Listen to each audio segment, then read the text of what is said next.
ഇവർ വിവാഹിതരായ സീരിയലിലേക്ക് എല്ലാവർക്കും സ്വാഗതം. ഈ ചാനൽ ഇഷ്ടപ്പെട്ടാൽ ലൈക്ക് ചെയ്യുക, സബ്സ്ക്രൈബ് ചെയ്യുക. ഭൂമിയുടെ വിഷമം കണ്ട് അജയ് ചോദിക്കുന്നുണ്ട്, അല്ലെങ്കിൽ ഇവിടെ ചിരിച്ചു കളിച്ച് ഇവിടെ ഈ ഷോപ്പിൽ നീ നിൽക്കുന്നത് കാണുമ്പോൾ തന്നെ ആളുകളെല്ലാവരും വന്ന് ചായ കുടിക്കും. പക്ഷേ ഇന്ന് നീ എന്താ കരഞ്ഞു തളർന്ന് ഇവിടെ ഇരിക്കുന്നത്? പുറത്തൊന്നും കാണാത്തതുകൊണ്ടാണ് ഞാൻ ഇങ്ങോട്ടേക്ക് വന്നത് എന്ന് അജയ് ചോദിക്കുന്നുണ്ട്. ആ സമയത്ത് കരഞ്ഞുകൊണ്ടിരിക്കുന്ന ഭൂമിയെ കണ്ടിട്ട് പറയുക, എന്താ പറ്റിയ നിനക്ക് എന്നൊക്കെ ചോദിക്കുന്നുണ്ട്. ആദ്യമൊന്നും മിണ്ടുന്നില്ല. എന്നിട്ട് പറയുക, ഞങ്ങളെ വീട്ടിലെ വാടകക്കാരൻ അയാൾ വന്ന് പ്രശ്നം ഉണ്ടാക്കി. വാടക പൈസ കൊടുത്തില്ലെങ്കിൽ ഞങ്ങൾ ഇറക്കി വിടുമെന്ന് പറഞ്ഞിട്ട്, അതുമാത്രമല്ല അയാൾക്ക് പൈസയ്ക്ക് പകരം എന്നെ ആവശ്യമെന്ന അനാവശ്യങ്ങളൊക്കെ പറഞ്ഞിട്ടുണ്ടായിരുന്നു. ഇതൊന്നും എനിക്ക് കേട്ടുകൊണ്ട് സഹിക്കാൻ നിൽക്കില്ല. എനിക്ക് പ്രതികരിച്ചു. പക്ഷേ എന്നെയാണെങ്കിൽ അനാവശ്യം പറഞ്ഞത് ഇതാദ്യമായിട്ട് ഒരാൾ ഇതെനിക്ക് സഹിക്കാൻ പറ്റുന്നതിലും അപ്പുറമാണ്. അതുകൊണ്ടാണ് എനിക്ക് വിഷമം കൊണ്ട് ഞാൻ ഇവിടെ ഇരിക്കുന്നത് എന്നൊക്കെ പറയുന്നുണ്ട്. എൻ്റെ അടുത്ത് ഇത് നേരത്തെ പറയണ്ടേ? ഞാനൊരു അന്യനായിട്ടാണോ നീ എന്നെ കരുതിയിരിക്കുന്നത് എന്നൊക്കെ അജയ് ചോദിക്കുന്നുണ്ട്. അങ്ങനെയൊന്നുമല്ല, പക്ഷേ എന്തായാലും ഞാൻ വിചാരിച്ചു ഇതിൻ്റെ കാര്യത്തിൽ ഇനി പ്രശ്നങ്ങളൊന്നും ഉണ്ടാക്കണ്ടെന്ന് വിചാരിച്ച എൻ്റെ അച്ഛൻ്റെ പ്രായമുണ്ട് അയാൾക്ക്. അതുകൊണ്ട് തന്നെ ആ ബഹുമാനം ഞാൻ കൊടുത്തിരുന്നു. എൻ്റെ അടുത്ത് ഈ അനാവശ്യം പറഞ്ഞപ്പോൾ തന്നെ എനിക്കാണെങ്കിൽ സഹിക്കാൻ പറ്റുന്നതിലും അപ്പുറമാണ്. ഞാൻ ഇനി എന്ത് ചെയ്യുമെന്നാണ് ഞാൻ ചിന്തിച്ചു കൊണ്ടിരിക്കുന്നത്. ജീവിക്കണമെങ്കിൽ പൈസ ഒരു അത്യാവശ്യ ഘടകം തന്നെയാണ്. പക്ഷേ എൻ്റെ അച്ഛനുണ്ടായിരുന്നപ്പോൾ ഇതിനൊന്നും ഒരു ബുദ്ധിമുട്ടും ഞങ്ങൾക്ക് വരുത്തിയിരുന്നില്ല. ഇപ്പോൾ എനിക്ക് അച്ഛനില്ലെങ്കിലും അമ്മ പോലും എൻ്റെ അടുത്തില്ല. എനിക്ക് താങ്ങാൻ തണലായിട്ടും ആരില്ലാത്തൊരു ചിന്ത എൻ്റെ മനസ്സിലേക്ക് എന്നെ അലട്ടുന്നുണ്ട് എന്നൊക്കെ പറയുന്നത് കേട്ട് വല്ലാത്ത വിഷമം തോന്നിയിട്ട് അജയ് പറയുന്നുണ്ട്, നിനക്ക് എല്ലാത്തിനും ഞാനുണ്ട്. ഞാൻ എല്ലായിടത്തിനും ഉണ്ടെന്ന് മാത്രമല്ല പറയുന്നത്. നിനക്കറിയാലോ, വീട്ടുകാർക്കും നിന്നെ ഭയങ്കര കാര്യമാണ്. എന്താവശ്യത്തിന് ഞങ്ങളെ സമീപിക്കാമെന്ന് പറഞ്ഞിട്ടുള്ളതല്ലേ. പിന്നെ എന്താ ഇതിന് മാത്രം പറയാതിരുന്നത് എന്നൊക്കെ ചോദിക്കുക. ഏതായിരുന്നാലും ഒരു മോളുടെ പ്രായമായിട്ടുള്ള നിൻ്റെ അടുത്ത് ഇങ്ങനെ പറയണമെങ്കിൽ അയാൾ ഏത് തരത്തിലുള്ള ആളായിരിക്കണം? എനിക്ക് അയാളെ കാണണം, നീ എൻ്റെ കൂടെ വരണം എന്നൊക്കെ പറയുന്നുണ്ട്. അങ്ങനെ ഭൂമിയെ വിളിച്ച് വണ്ടിയിൽ കയറ്റുന്നുണ്ട്. എന്നിട്ട് കൊണ്ടുപോയി അയാളെ വീട്ടിലേക്ക് പോകുന്നുണ്ട്. ആ സമയത്ത് ആദ്യം ഭൂമിയാണ് പോയത്. ആദ്യം നീ പോ, എന്താ പറയുന്നതെന്ന് നോക്കാമല്ലോ എന്നൊക്കെ കേൾക്കാൻ വേണ്ടി പുറത്ത് നിൽക്കുന്നുണ്ട് അജയ്. ആ സമയത്ത് അയാൾ പറയുക, എന്താ നിനക്കിപ്പോൾ എല്ലാം തോന്നി മനസ്സിലായോ? എനിക്ക് പൈസ ഞാൻ വേണോ അതോ നീ ഇവിടെ നിൽക്കുന്നോ? രണ്ടിലൊന്ന് തീരുമാനിക്ക്. എല്ലാം ആലോചിച്ചിട്ടാണല്ലോ വന്നത് അല്ലേ എന്നൊക്കെ ചോദിക്കുന്നുണ്ട്.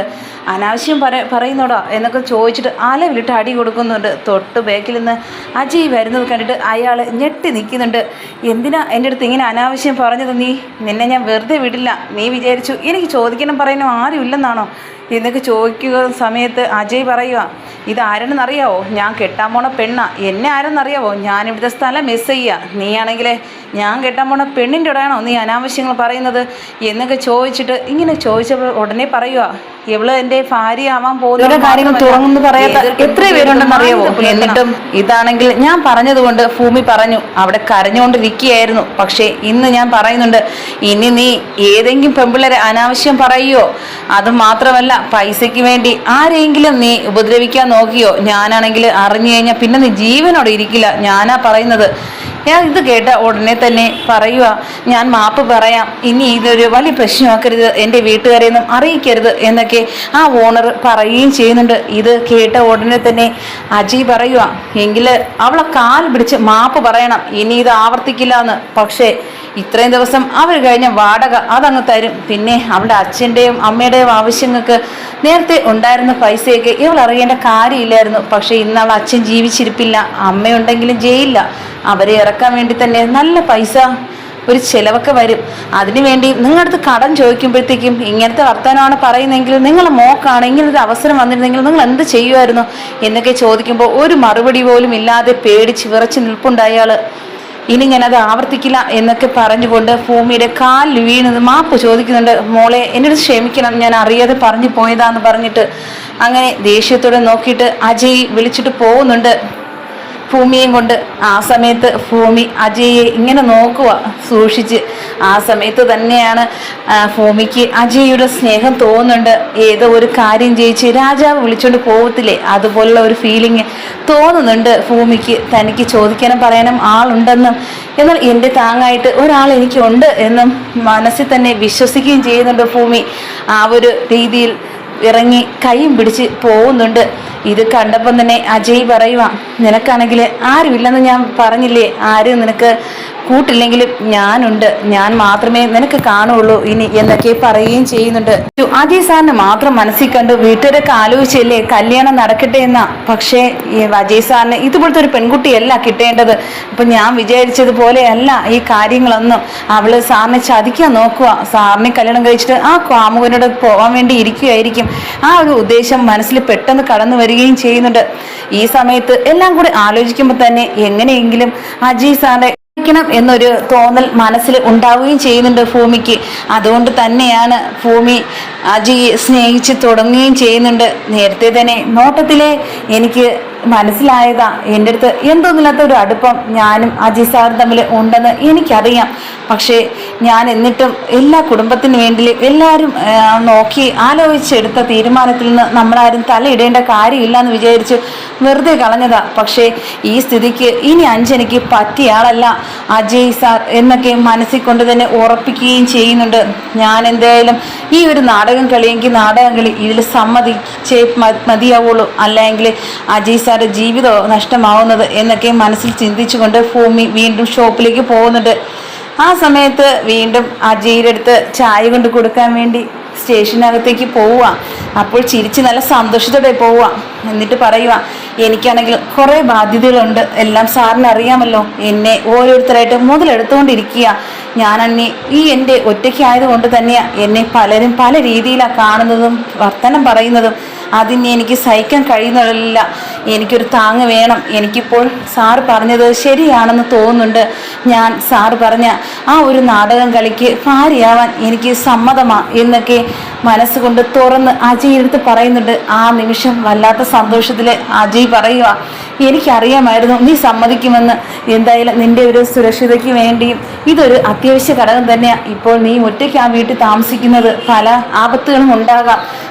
ഏത് തരത്തിലും ആളെ അപായപ്പെടുത്താൻ നോക്കുന്നവരാ ഉള്ളത്. അതുകൊണ്ട് നീ ആ വീട്ടിൽ നിൽക്കുന്നത് സുരക്ഷിതമല്ല. അതുകൊണ്ട് മാത്രം കൂടിയാ ഞാൻ ആലോചിച്ചത് നിന്നെ ഞാൻ തിരഞ്ഞെടുത്തത്.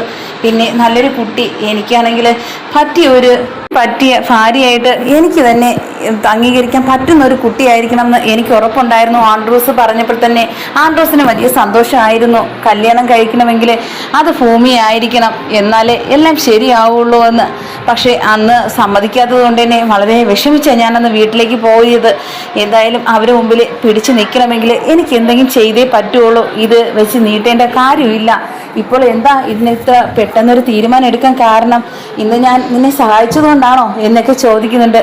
അല്ല, അതുകൊണ്ട് മാത്രമല്ല, എനിക്ക് എൻ്റെ നേരെ ഉണ്ടാകുന്ന ഓരോ തരത്തിലുള്ള ആക്രമണത്തിനും ഇതൊരു മുൻകൂട്ടിയുള്ള എൻ്റെ ഒരു പ്രതികാരം എന്ന നിലയിൽ ആണ് എനിക്ക് ആ തീരുമാനം എടുക്കാൻ കഴിഞ്ഞത് എന്നൊക്കെ പറയുന്നുണ്ട്.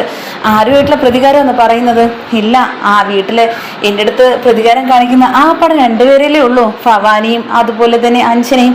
അവർക്കെതിരെയാണ് എൻ്റെ പോരാട്ടം. അവരെന്നെ കാണുന്നതും അതുപോലെ എൻ്റെ ഉള്ള സാമീപ്യവും എൻ്റെ വീട്ടിൽ വന്നതിൻ്റെ ഉദ്ദേശവും എന്താണെന്ന് എനിക്ക് മനസ്സിലാക്കണം എന്നൊക്കെ പറയുകയും ചെയ്യുന്നുണ്ട്. അങ്ങനെ ഇരിക്കെ അവരെല്ലാവരും കൂടെ വീട്ടിലേക്ക് പോകുന്നുണ്ട്. അങ്ങനെ അജയ് പറയുക, ഇവിടെ നിൽക്കുന്നത് അത്ര സുരക്ഷിതമല്ല.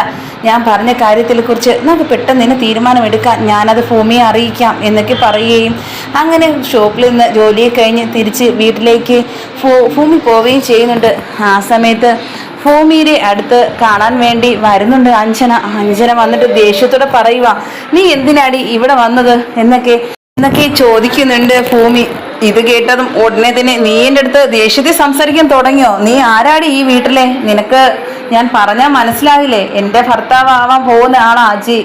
ഞങ്ങളുടെ 2 പ്രാവശ്യം ഞങ്ങളെ മോതിരം മാറിയതാ മുത്തശ്ശി പറഞ്ഞിട്ട്. ഇനി 3ാമതൊരു പ്രാവശ്യം അത് ആവർത്തിക്കില്ല. ആ സമയത്ത് ഭൂമി ഉടനെ പറയുന്നുണ്ട്, 3ാമതൊരു പ്രാവശ്യം എൻ്റെ കഴുത്തിൽ താലി കെട്ടുന്നതാ നീ കാണാൻ പോകുന്നത്. നീ കണ്ടിരുന്നോ മോളെ? നീ എൻ്റെ അടുത്ത് കളിക്കാൻ വരരുത്. ഞാനും സ്നേഹിക്കുന്ന ആളാ അജയ്. അതുകൊണ്ട് നീ സ്നേഹിക്കുന്ന ആളാ നിനക്ക് കല്യാണം കഴിച്ചാൽ പോരെ? നീ എന്തിനാ അജയ് സാറിന്റെ ജീവിതം തൊലയ്ക്കുന്നത് എന്നൊക്കെ ചോദിച്ചപ്പം പെട്ടെന്ന് അഞ്ജനയ്ക്ക് ദേഷ്യം വരുന്നുണ്ട്. ഞാൻ ആരാടി പ്രേമിക്കുന്നത്? എനിക്ക് ആരാ കാമുകൻ? നീ എനിക്ക് കൊണ്ടുവച്ചിരിക്കുന്നു ഏതെങ്കിലും കാമുകൻ എന്നൊക്കെ പറഞ്ഞ് പറഞ്ഞ് ഭൂമിയുടെ അടുത്ത് ഭയങ്കരമായിട്ട് ദേഷ്യം കാണിക്കുന്നുണ്ട്. നീ എൻ്റെ അടുത്ത് ദേഷ്യം കാണിക്കേണ്ട ഒരു കാര്യവുമില്ല.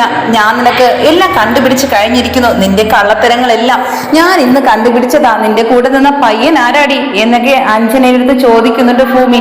നീ ആരാടി എൻ്റെ അടുത്ത് ഇങ്ങനെ ദേഷ്യപ്പെടാൻ വേണ്ടി? നീ ഒരു കുപ്പത്തൊട്ടിൽ കിടക്കുന്ന ഒരുത്തി. ഞാനാണെങ്കിൽ രാജകീയമായിട്ട് കഴിയുന്നത് ഞാൻ. അതുകൊണ്ട് നിനക്ക് എന്നെ ഒരു കൈ ചൂണ്ടാൻ പോലും അധികാരമില്ല എന്നൊക്കെ പറയുന്നുണ്ട്. ആര് പറഞ്ഞു? അജയ് സാറിന്റെ ഭാര്യയാവാൻ യോഗ്യതയുള്ളത് എനിക്ക് തന്നെ. അതുകൊണ്ട് ഞാൻ തന്നെ ആ വീട്ടിലേക്ക് വരാൻ പോകുന്നത്. നീ നോക്കിയിരുന്നോ എന്നൊക്കെ പറഞ്ഞ് വിളിക്കുന്നുണ്ട്. ഇത് കേട്ടതും അഞ്ജനയ്ക്ക് ദേഷ്യം വന്നിട്ട് അവളെ അടിക്കാൻ പോകുന്നുണ്ട്. നീ എൻ്റെ വീട്ടിൽ കയറി അടിക്കാൻ നീ വളർന്നോ എന്നൊക്കെ ചോദിച്ചിട്ട് തിരിച്ചു അടിയും കൊടുക്കുന്നുണ്ട് അഞ്ജനയ്ക്ക്. ഇത് കേട്ടതും ഉടനെ തന്നെ പറയുക അജയുടെ അടുത്ത്, ഞാൻ ഈ കാര്യങ്ങളെല്ലാം പറയും, നീ മിണ്ടാതെ നിന്നില്ലെങ്കിൽ. ആ സമയത്ത് പറയും, നീ പറഞ്ഞു കൊടുത്തോ? നിനക്ക് നീ തെളിവുണ്ടോ? എൻ്റെ ഫ്രണ്ട്സിനെ ഞാൻ പലരെയും കാണും, സംസാരിക്കും. അതൊക്കെ എൻ്റെ കാമുകനാക്കാൻ നീ ആരാടി എന്നൊക്കെ ചോദിക്കുന്നു. നിന്റെ കാമുകനാണോ ഫ്രണ്ടാണോ നീ സംസാരിക്കുന്നതെന്ന് കണ്ടാൽ തിരിച്ചറിയാനുള്ള പ്രായമൊക്കെ എനിക്കായി. അതുകൊണ്ട് നീ പറ്റിക്കുന്ന തരത്തിലുള്ള സംസാരമൊന്നും എൻ്റെ അടുത്ത് സംസാരിക്കണ്ട. ഞാനെല്ലാം കണ്ടു കഴിഞ്ഞതാ. അത് കഴിഞ്ഞിട്ടാ ഞാൻ എൻ്റെ തീരുമാനങ്ങൾക്ക് കുറെ ഉറച്ച തീരുമാനങ്ങൾ എടുക്കാൻ ഞാൻ തീരുമാനിച്ചത് തന്നെ. അതുകൊണ്ട് പെട്ടെന്ന് മോളെ നീ വീട്ടിൽ പോകുന്നതാ നല്ലത്. നിന്റെ അമ്മ നിന്നെ തിരക്കും എന്നൊക്കെ ഭൂമി പറയുന്നത് കേട്ട് അവക്ക് എന്തൊരു ധിക്കാരമായി എൻ്റെ അടുത്ത് സംസാരിക്കാൻ വേണ്ടി ആ അജയ് അവളെ കൂടെ ഉള്ള ഒരു ധൈര്യമാണ്. നിന്നെ കരുതിയ അവൻ കല്യാണം വരെ വേണ്ടാന്ന് വെച്ച് മാറ്റി വെച്ചത്. അതുകൊണ്ട് നീ ഇവിടെ നിന്ന് ഒഴിഞ്ഞു പോകണം, അല്ലെങ്കിൽ നിന്നെ കൊന്നുകളയും എന്നൊക്കെ ഭീഷണിപ്പെടുത്തുന്നുണ്ട്. ഇത് കേട്ടതും ഭൂമി പറയുന്നുണ്ട്, നീ ആരാ എന്നെ ഭീഷണിപ്പെടുത്താൻ? നീ എന്നെ കൊന്നു കഴിഞ്ഞാൽ നീ വെറുതെ ഇരിക്കുന്നാണോ വിചാരിക്കുന്നേ? കൂട്ടാനും നിന്നെ ഒതുക്കാനും എൻ്റെ അജയ് പുറത്തുണ്ട്. അത് നീ വിചാരിച്ചാൽ കൊള്ളാം. പിന്നെ നിനക്ക് ജീവിതത്തിൽ ഒരിക്കലും നിനക്ക് അജയായിട്ട് കല്യാണം കഴിക്കാൻ പറ്റില്ല മോളെ. അതുകൊണ്ട് ഞാനൊരു കാര്യം പറഞ്ഞേക്കാം, നീ നിന്റെ ആ പ്രേമിക്കുന്ന ചെറുക്കനെ വഞ്ചിക്കാതെ അവനെ കല്യാണം കഴിച്ച് സുഖമായിട്ട് ജീവിക്കാൻ നോക്ക്. അല്ലാതെ എൻ്റെ അജയ് സാറിനെ ചതിച്ചുകൊണ്ട് നീ സ്വന്തമാക്കാൻ നോക്കരുത്. അതിന് ഞാനുണ്ട്. ഞാനാ എല്ലാത്തിൻ്റെയും കാരണം. എന്തായാലും ഞാൻ കാരണം തന്നെയാ ആ കല്യാണം വേണ്ടെന്ന് അജയ് സാറ് വെച്ചത്. നിനക്ക് സമാധാനമായോ? ഇതൊക്കെ അറിഞ്ഞെങ്കിലും നിനക്ക് ഇവിടെ നിന്ന് പോകാം എന്നൊക്കെ ഭൂമി പറയുന്നുണ്ട്. നീ തോറ്റെന്ന് വിചാരിക്കണ്ട, ഞാൻ വരും തിരിച്ച്. മറുപടി ഞാൻ നിനക്ക് തരും മോളെ എന്നൊക്കെ പറയുകയും ചെയ്യുന്നുണ്ട്. അതൊക്കെ ഞാൻ വാങ്ങിച്ചോളാം എന്നൊക്കെ പറഞ്ഞിട്ട് ഭൂമി എടുത്ത് ഇരിക്കുന്നുണ്ട്. ആ സമയത്ത് ഒന്നും മിണ്ടാതെ തന്നെ ഇറങ്ങി പോകുന്നുണ്ട് ആ വീട്ടിൽ നിന്ന് അഞ്ജന. അങ്ങനെ വീട്ടിൽ പോയ ഉടനെ തന്നെ മുത്തശ്ശി പുറത്തിരിപ്പുണ്ട്. മുത്തശ്ശി, പിന്നെ എനിക്കൊരു കാര്യം പറയാനുണ്ട്. ഇനി ഈ വീട്ടിലേക്ക് ആ അഞ്ജനെ കയറ്റരുത്. അതെന്താ മോളെ അങ്ങനെ പറയുന്നത്? അവള് നല്ല കുട്ടിയാ, നിന്റെ സ്വഭാവമൊന്നും അല്ല. പക്ഷേ ഞാൻ പറയുന്നത് അനുസരിച്ചാൽ നിനക്ക് കൊള്ളാം. അതുകൊണ്ടാ വീണ്ടും അജയ് കല്യാണം കഴിക്കുന്നതിനെ സമ്മതിച്ചത്. ചുമ്മാ ആവശ്യമില്ലാതെ സ്വഭാവം മാറ്റിയൊന്നും അങ്ങോട്ടും ഇങ്ങോട്ടും കളിക്കരുത്. നിന്റെ സ്വഭാവത്തിൽ ഒരു ദൃഢതയില്ലെന്ന് ഞങ്ങൾക്ക് എല്ലാവർക്കും അറിയാനുള്ളതാ. ആ സമയത്ത് അഞ്ജന പറയൂ, എന്താ മുത്തശ്ശി എന്നെ ഇങ്ങനെയൊക്കെ പറയുന്നത്? ഇങ്ങനെയൊന്നും പറയുന്നതല്ലല്ലോ. എന്നെ വിളിച്ചിരുന്നു ഭൂമി. നീ അവിടെ പോയിട്ട് എന്തൊക്കെയാ കാണിച്ചത്? അവളെ ഉപദ്രവിക്കാൻ നീ ആരാ? നിനക്കിവിടെ കല്യാണം ഉറപ്പിച്ചു വെക്കുന്ന പയ്യനുണ്ട്, ഞങ്ങളൊക്കെ തീരുമാനിച്ചതാ. പിന്നെ നീ അവളെ കാണേണ്ട കാര്യം ഉണ്ടായിരുന്നോ? എന്തായാലും പ്രശ്നങ്ങൾ ഉണ്ടാക്കുന്നത് നീയാണെന്ന് എനിക്ക് മനസ്സിലായതാ. പിന്നെ ഞാൻ മിണ്ടാതിരിക്കുന്നത് നമ്മുടെ കുടുംബത്തിന് വേറെ നാണക്കേട് വരുത്തണ്ടല്ലോ. നിനക്ക് നല്ലതിന് വേണ്ടിയാ ഞങ്ങളും വിചാരിച്ചത്. പക്ഷെ നീ കാണിക്കുന്നത് ആലോചിക്കുമ്പോഴത്തേക്കും വല്ലാത്തൊരു വിഷമം തോന്നുന്നുണ്ട് മോളെ എന്നൊക്കെ മുത്തശ്ശി പറയുന്നുണ്ട്.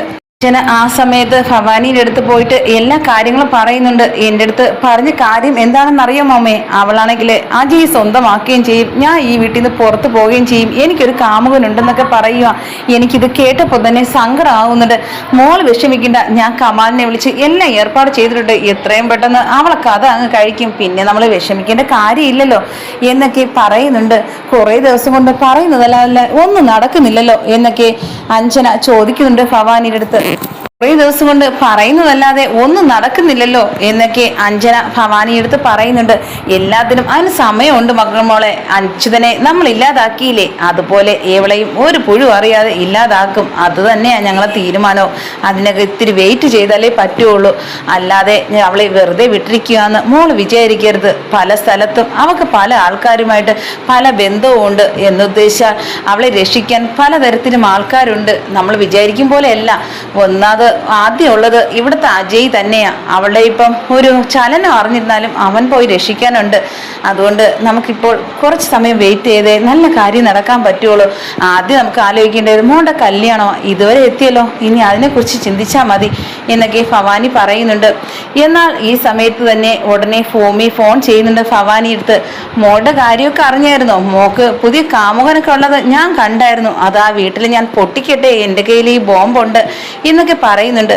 നീ എന്നെ ഞങ്ങളെ പേടിപ്പിക്കുകയാണോ എന്നൊക്കെ ചോദിക്കുന്നുണ്ട്. എൻ്റെ മോക്ക് കുറേ ഫ്രണ്ട്സ് ഉണ്ട്, ആൺകുട്ടികളുണ്ട് പെൺകുട്ടികളുണ്ട്. അതെല്ലാം കാമുകനാക്കുന്നത് നിന്റെ സ്വഭാവമോ എന്നൊക്കെ ഭവാനി ഭൂമി എടുത്ത് ചോദിക്കുന്നുണ്ട്. ആ രീതിയിലാണോ ഏത് രീതിയിലാണ് കാണുമ്പോൾ നമുക്കറിയാമല്ലോ. എനിക്ക് മനസ്സിലായ കാര്യം അത് കാമുകൻ തന്നെയാണ്. പിന്നെ എന്തിനാ അജയ് സാറിൻ്റെ ജീവിതം തൊലയ്ക്കുന്നത്? അതുകൊണ്ട് ഒരു കാര്യം കൂടി ഞാൻ അമ്മയുടെ കൂടെ പറയാൻ വേണ്ടി വന്നത് അഞ്ജനയുടെ. ഇനിയെങ്കിലും സാറിന് വെറുതെ വിടണം. എന്നെയും ഞാനും അജയ് സാറും കല്യാണം കഴിക്കാൻ പോകുന്ന കാര്യം എല്ലാവരും അവിടെ ഉടനെ തന്നെ അറിയും. ആദ്യമായിട്ട് നിങ്ങൾ അറിയിക്കാമെന്ന് ഞാൻ കരുതി. അത് പെട്ടെന്ന് തന്നെ അറിയിക്കേണ്ടത് അഞ്ജനയാണ് എന്നൊക്കെ പറയുകയും ചെയ്യുന്നുണ്ട്.